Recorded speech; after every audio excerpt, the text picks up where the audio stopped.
Viewers, আজকে আপনাদের দেখাবো কিভাবে আপনারা কম্পিউটার ব্যবহার করে মোবাইলের সব ধরনের গেমস এবং অ্যাপগুলো চালাতে পারবেন আপনার কম্পিউটারে। তো এর জন্য ওয়েবসাইটে চলে যাবেন এবং লিখবেন bluestacks.com। তো এখান থেকে Bluestacks 5 এটা ডাউনলোড করবেন এবং যদি শুধু গেম খেলতে চান তাহলে Bluestacks 10 এটা ডাউনলোড করতে পারেন।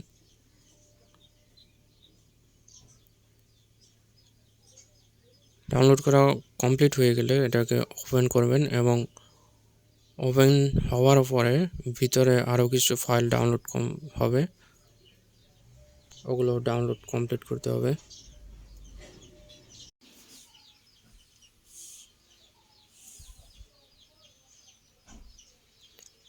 সবগুলো ফাইল ডাউনলোড করা কমপ্লিট হয়ে গেলে আপনারা ব্লুস্ট্যাক্স অ্যাপটি ওপেন করবেন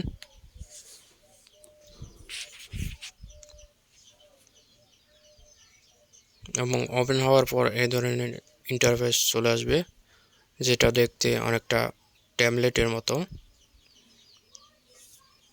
তো এখান থেকে আপনাকে প্লে স্টোরে আপনার গুগল অ্যাকাউন্ট দিয়ে লগ ইন করতে হবে এবং লগ ইন করার পর আপনারা প্লে স্টোরে যে সকল অ্যাপ রয়েছে ওগুলো আপনারা এখান থেকে ডাউনলোড করতে পারবেন এবং ডাউনলোড হওয়ার পরে এগুলো ব্লুস্ট্যাক্স অ্যাপসের ভিতরে ইনস্টল হবে এবং ওখান থেকে আপনারা অ্যাপসগুলো চালাতে পারবেন।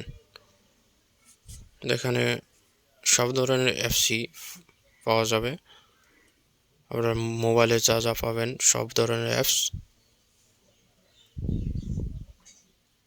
তো ভিউয়ার্স, এই ছিল আজকের ভিডিও।